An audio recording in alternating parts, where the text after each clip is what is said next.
Olá, amigo, seja bem-vindo de novo.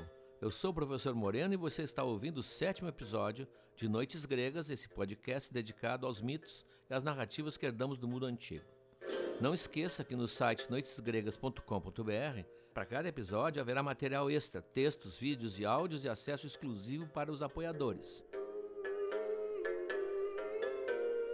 Em breve, no episódio 9, eu vou responder as perguntas enviadas por nosso WhatsApp. Você tem alguma dúvida? Tem alguma pergunta sobre o conteúdo que ouviu? Quer o nosso número? Torne-se um dos nossos apoiadores e terá acesso direto ao nosso oráculo.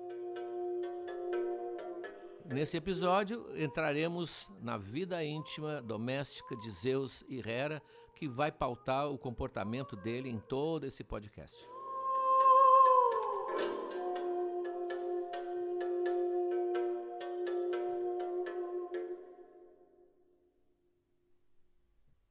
Hoje nós vamos entrar na vida doméstica do casal imperial.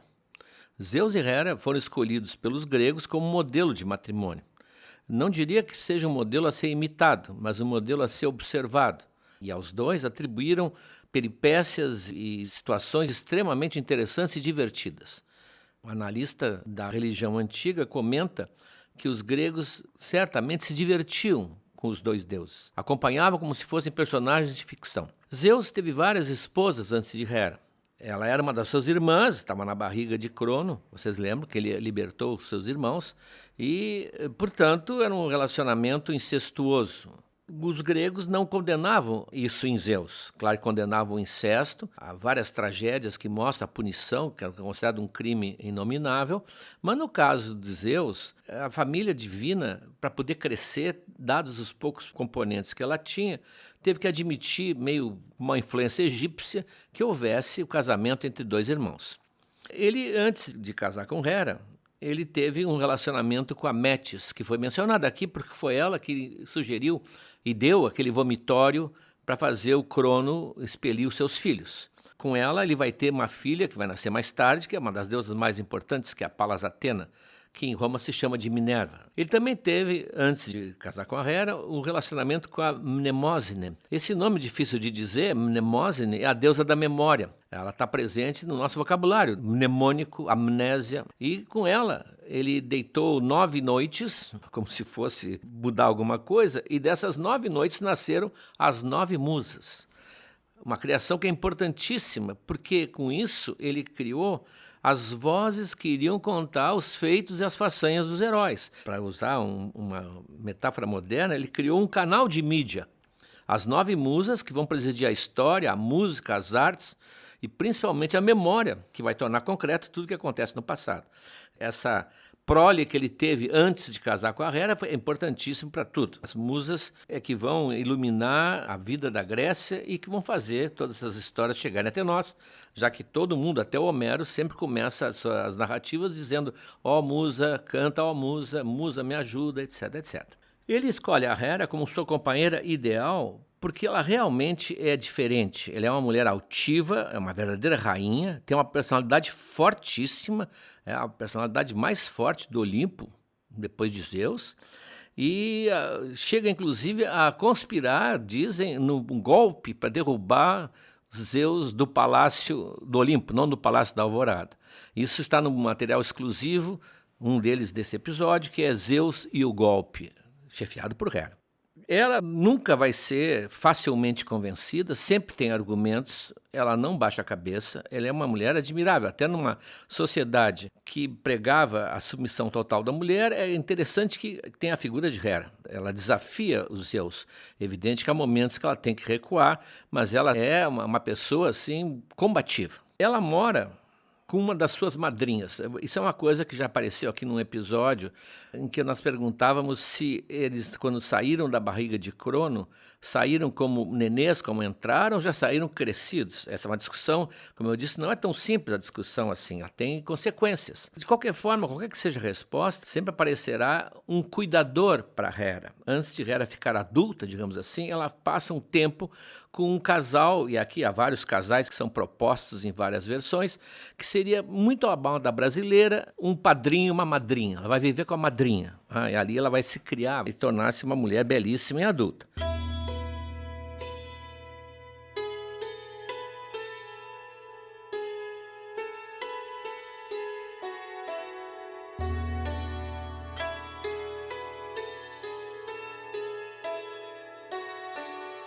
Zeus, que a acha não só bonita, como também uma mulher à sua altura, para ser uma rainha mesmo, ele vai tentar seduzi-la.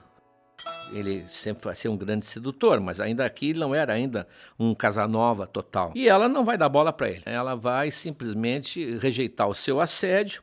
Ele sente que tem que usar outra tática. E aqui ele começa a aplicar um dos seus grandes recursos de sedutor, que são as transformações e os disfarces, em que ele é mestre.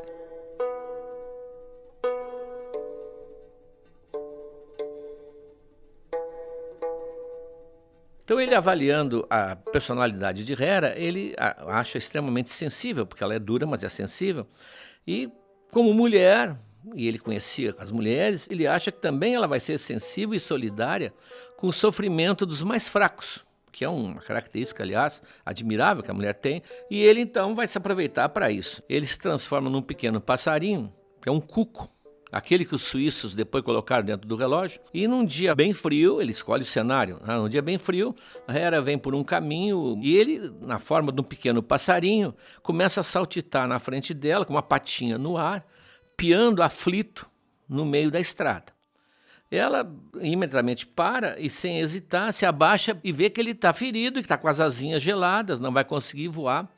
E talvez um predador qualquer do campo termine devorando o bichinho. Então ela pega delicadamente, recolhe-o do chão com as mãos e coloca-o junto ao seio para aquecê-lo. Bom, nesse momento, Zeus aperta o botão modo Zeus e volta a ser quem ele é. Bom, e aí já está num lugar privilegiado e não tem mais nada que ela possa fazer.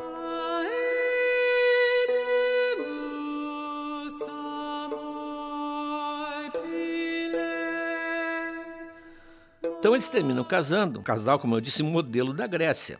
Não um casal ideal, mas um par cuja vida matrimonial era acompanhada com grande interesse. É uma espécie de comédia divina. A vida dos dois se torna uma comédia divina, mas que todos os gregos, no fundo, sabem ser ficcional.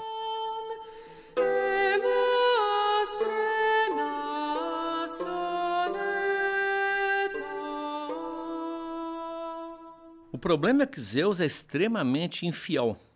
Embora ele tenha as razões para isso, ele vai explicar com a maior cara dura no próximo episódio. Mas ela não pode tolerar sem reclamar, porque ela é a guardiã do matrimônio oficial. Na ideologia grega daquela época, a função da mulher institucional era ser provedora da prole, administradora do lar. Claro que é uma posição totalmente patriarcal, mas nós estamos aqui há 3.000 anos antes de Cristo. Mas chegou a ser formulada por um filósofo, um orador, isso já no século V a.C., que dizia com naturalidade, sem nenhum problema, o seguinte: nós temos amantes para o prazer, mas esposas para gerar uma prole legítima e ser uma guardiã confiável da nossa propriedade. Essa era a ideia na sociedade, o lugar da mulher, que evidente vai ser contestado por várias heroínas e principalmente pelas deusas, né? Então, como essa função seria a institucional da mulher, Hera tem que representá-la. Por isso ela vai ser tão séria, tão recatada. Não há aventuras de Hera, há uma tentativa, nós vamos ver no próximo episódio. E ao mesmo tempo ela é tão ciumenta, porque ela protege seu casamento como uma leoa. Ela luta por seu homem, seu incorrigível marido, que a obriga a viver, vocês estão vendo, num eterno conflito. Ela está sempre perseguindo as beldades que ele seduziu e, pior, perseguindo os filhos que nascem dessas relações. Para que você possa ver o casal em ação, eu vou contar um episódio em que ambos vão desempenhar os seus papéis de sempre. Ele, o malandro sedutor, e ela, a perseguidora implacável.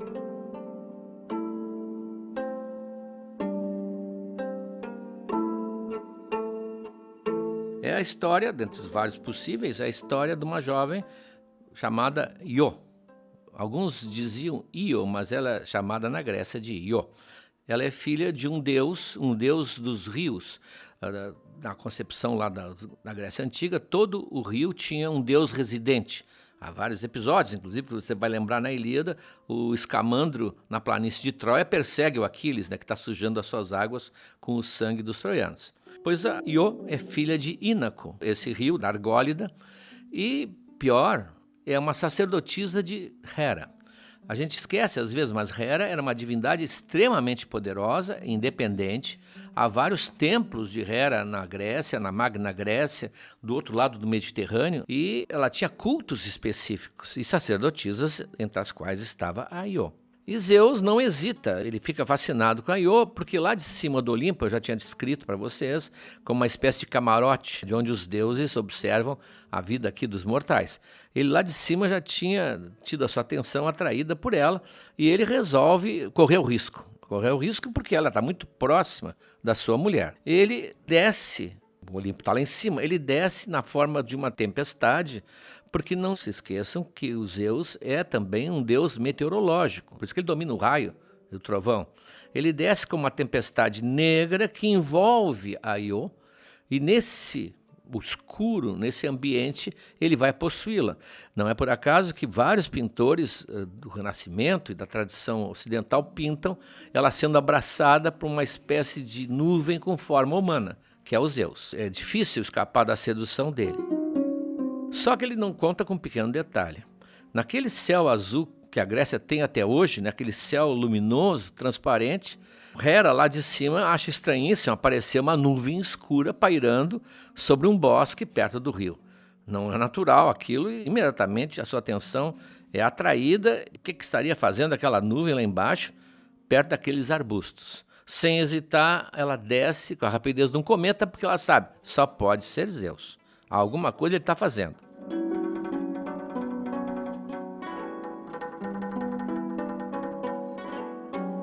Quando ele percebe que ela está se aproximando, ele rapidamente transforma a pobre Io numa novilha branca, belíssima, tão bonita, aliás, que Hera fica encantada com a beleza do animal. Mas isso não tira suas suspeitas. Ela pergunta o que é que aquela novilha está fazendo lá. E o Zeus, apanhado completamente, com a boca na botija, como se diz olha, não sei, ela apareceu, brotou do chão. O que seria possível, aliás, no mundo mitológico, subitamente apareceu, materializou-se. E a Hera, então, mansamente pede a novilha de presente. Dá ela para mim.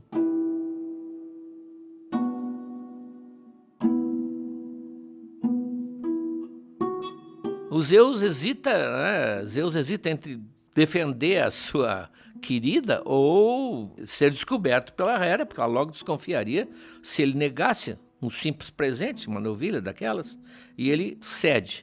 E Hera, contente, leva a novilha com ela, sabendo que ali, com certeza, deve ter alguém escondido numa forma que Zeus transformou. Então ela tem um tipo de um pastor, que é o Argus, fiel, e diz a ele para cuidar dela, não tirar os olhos da novilha, o que é muito fácil. Esse Argus é um gigante que tem 100 olhos, e ele só dorme com 2 ou sei lá quantos cada vez, e o resto todo fica atento, vigilante. Então esse Argus passa a cuidar da Io, de modo que ninguém possa chegar perto dela sem que ele saiba. A coitadinha, condenada a ser novilha, ela não sabe se vai um dia deixar de sê-lo, mas ela sabe, ela tem consciência que virou uma novilha, fica andando pelo campo, comendo a grama, tomando água enlameada, e vai se aproximando do rio onde vive o seu pai.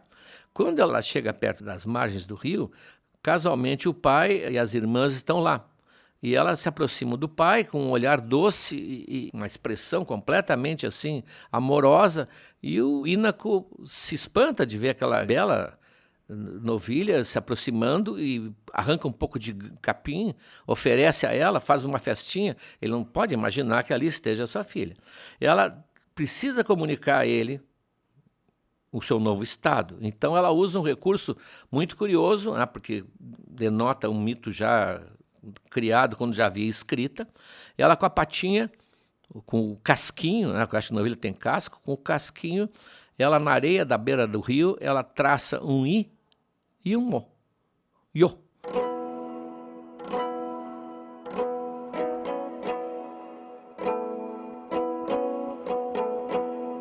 E o pai, ao ver que é uma novilha que escreve o nome, só pode ser realmente uma filha, a filha dele que está ali transformada, metamorfoseada, se abraça nela, chora, porque ele sente que perdeu a filha. O Ovídio, inclusive, que narra essa história também nas Metamorfoses, diz que ele, que imaginava ter um marido para sua filha, agora vai ter que escolher um novilho no cercado.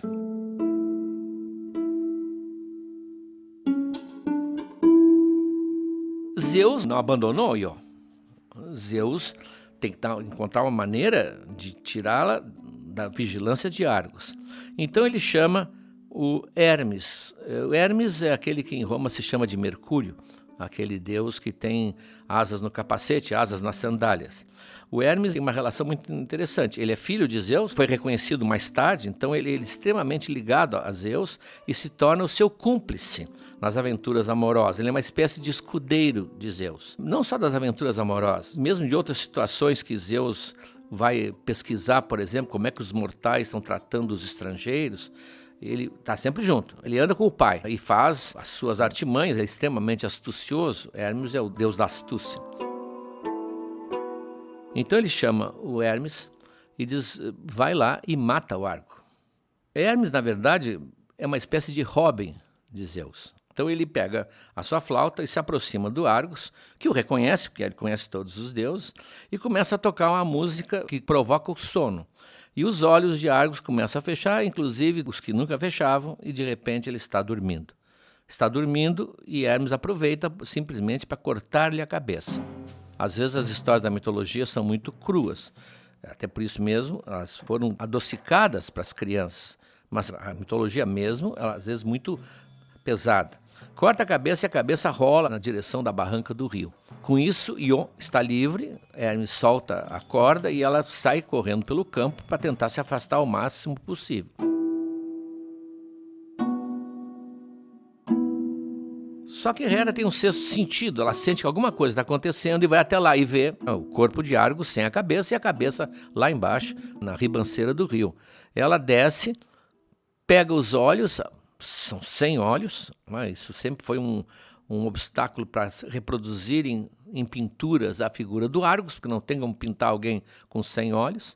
Hera tira os olhos do gigante e coloca na cauda do seu pássaro símbolo. Os deuses tinham pássaros símbolos, o casal real. Zeus era a águia imperial. Sempre que a águia aparecia, era Zeus. Em qualquer quadro que vocês virem, sempre estará Zeus e a águia por perto ali, é o seu pet, o seu animal de estimação. E a Hera tem o pavão, um pavãozinho, uma pavoazinha, não importa. Então ela tira os olhos de Argos, que está morto, e coloca na cauda do pavão. Por isso que o pavão hoje, quando abre a cauda, quem já viu um espetáculo magnífico, aqueles olhos todos são, na verdade, os olhos de Argos. O fato da Hera ter o pavão como animal de estimação fez muitos comentaristas interpretarem mal, dizendo que aquilo era um símbolo da vaidade, que Hera mostrava com isso que era vaidosa, porque o pavão é muito usado em histórias e fábulas de vaidade. Na verdade, não. O pavão, naquele caso, com aqueles olhos de Argos, simboliza a vigilância de Hera, a eterna vigilância. Ela sempre vai ser vigilante, porque Zeus é incorrigível. Ió está livre da corda, mas não está livre de Hera.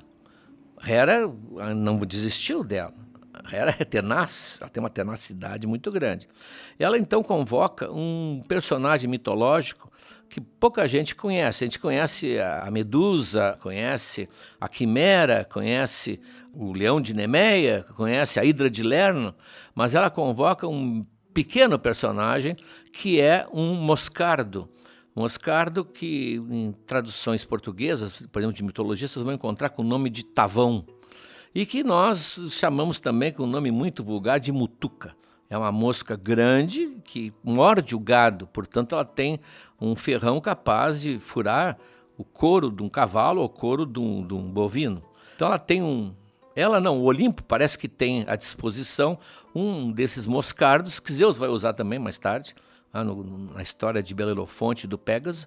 Ela manda esse moscardo ferroar a pobre Ió impiedosamente, e a pobre Ió começa a correr sem parar, com essa mosca turbinada, azucrinando a sua vida. Ela corre, é uma corrida desesperada e vai passar por muitos lugares. Já tentaram traçar um desenho no mapa por onde ela passou, é impossível, porque a imaginação grega também não tinha grandes conhecimentos geográficos.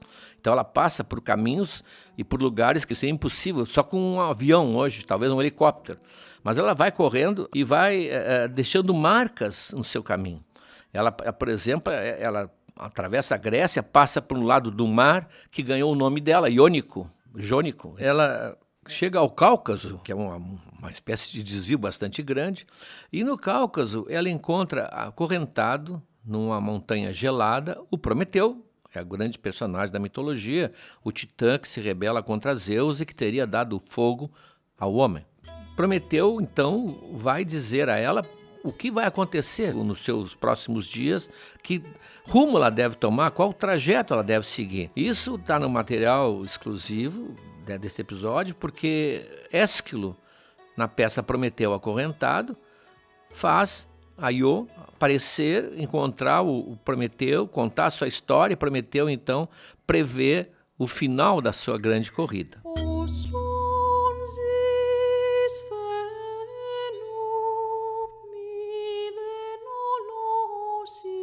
Ela vai chegar no final ao Egito, porque lá ela vai voltar à sua forma natural. Mas antes de voltar ao Egito, ela atravessa aquele estreito que hoje separa a Turquia da Ásia da Turquia europeia, o Bósforo. E com isso deixa o seu nome ali, porque Bós é boi. Bósforo seria a passagem do boi, o Bósforo, dado por causa da Io. Isso é explicado até pelo próprio Ésquilo, não é invenção da internet.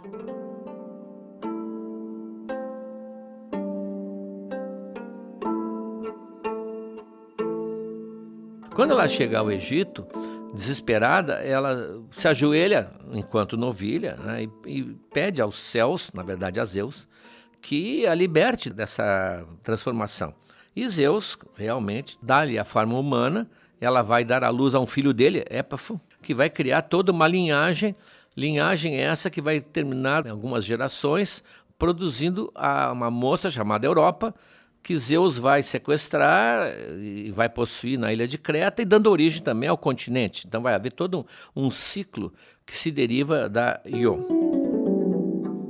Para evitar que a Hera continue perseguindo, porque a Hera é extremamente persistente, Zeus então vai falar com ela e diz que, por favor, ela libere a moça.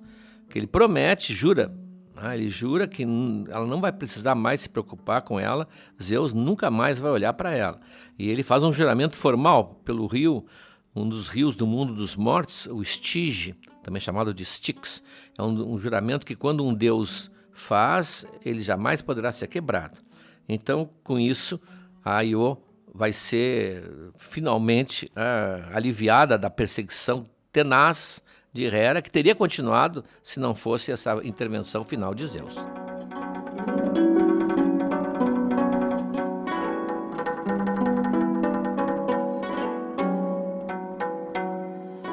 Bom, essa história mostra para vocês como é que ela age. Ela se vinga das pessoas que o Zeus seduziu. Na verdade, o adúltero é ele. Mas ela, como mulher, não pode, em primeiro lugar, enfrentá-lo, confrontá-lo, porque isso era, digamos assim, um direito praticamente do marido, do homem, ter suas aventuras. E para poder desabafar a sua ira, a sua raiva, ela vai então perseguir as pobres moças, as ninfas, as princesas, como a Io, como ela fez com a Io.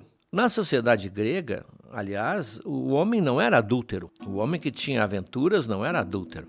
Adúltero era um conceito aplicado ao homem que tivesse relações com uma mulher casada. Ele podia ser solteiro ou casado, não importa. Se ele tivesse relações com uma mulher casada, ele estava cometendo adultério.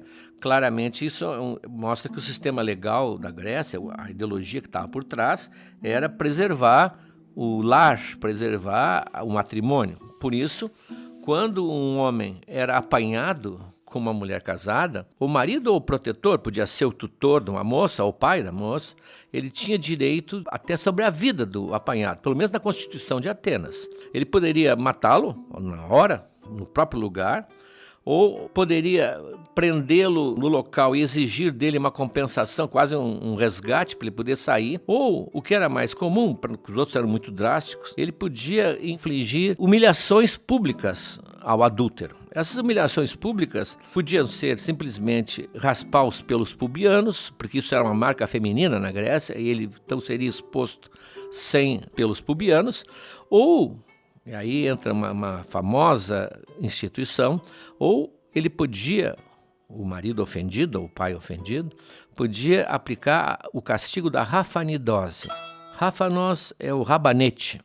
E a rafanidose seria o direito que ele tinha de enfiar no orifício que nós sabemos tudo que ele tivesse à mão. Havia, inclusive, objetos preferidos pela tradição. Legumes, como o pepino, a cenoura, ou o peixe. Tinha até um peixe, uma pequena tainha, que era apropriada para isso, porque ela, inserida com escamas, a escama num sentido vai, no outro sentido tranca. Havia ferimentos, às vezes até quase mortais. Muita gente diz que isso era uma brincadeira, foi uma invenção da tradição, aquelas piadas, uma lenda urbana. Mas a quantidade de poetas, principalmente os que escreviam epigramas, falando nisso, não deixa dúvida. Eles, por exemplo, alertavam: fulano, tu estás saindo com a Beltrana, cuida com a tainha, cuidado com a cenoura, a famosa rafanidose. Isso aparece também nas peças de Aristófanes. As comédias, claro que Aristófanes podia também estar brincando, né? Ele era um humorista, mas tudo isso mostra que Zeus não era exatamente um adúltero, ele é um adúltero para o nosso padrão. Claro que ele se envolve com mulheres casadas, é o caso da mãe de Hércules. Nós vamos ver, ele realmente engana a Alcmena, se disfarçando do próprio marido de Alcmena. Então ele comete um adultério legalmente, mas como nasce Hércules e como é Zeus, isso é relevado. Essa tensão, então, da Hera vigilante e Zeus sempre disfarçando e se escondendo, essa tensão ela está sempre presente e geralmente explode em discussões e brigas. Na Ilíada tem várias discussões dos dois, chegando até às vias de fato. Tem um caso em que eles chegam a ver de fato, Zeus vai agredir Hera, e você pode ver isso no material exclusivo, no material chamado Zeus e a Lei Maria da Penha, que ele seria enquadrado fatalmente. Na Guerra de Troia, nós vamos ver também, há todo um jogo dos dois que altera o desenrolar dos acontecimentos. A mola dos acontecimentos na Guerra de Troia tem a Hera sempre por trás e Zeus também, os dois interagindo, os dois defendendo os seus lados, os dois tentando fazer com que os seus preferidos vençam, e a Hera usando de artifícios para enganá-lo e ele usando o seu poder para tentar evitar que ela use as suas artimanhas. Isso é a mola, digamos assim, na mitologia grega. Os filósofos mais tarde vão dizer que não era digno o pai dos deuses e a sua rainha andarem assim aos trancos e barrancos. Mas isso é uma das coisas que transforma a mitologia num espetáculo fascinante até hoje. Era isso.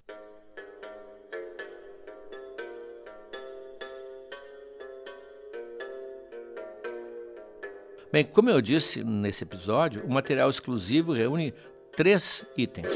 O primeiro é a passagem do Prometeu acorrentado do Ésquilo, e nós vamos ver Io dialogando com Prometeu. O segundo é Zeus e o golpe, é a descrição do quase golpe que ele sofreu quando os deuses, talvez insuflados por Hera, tentaram apeá-lo do poder do Olimpo. E o terceiro é o último que eu mencionei aqui, Zeus e a Lei Maria da Penha.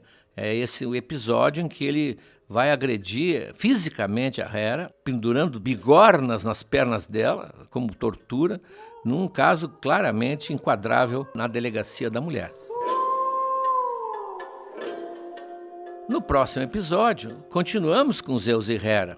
Vamos ver um acerto de contas dos dois, final, e a explicação que Zeus tem para o número de adultérios que ele comete.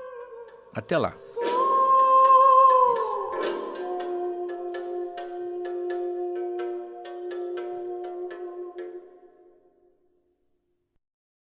Olá, amigos. Chegamos agora ao 3º ano do Noites Gregas.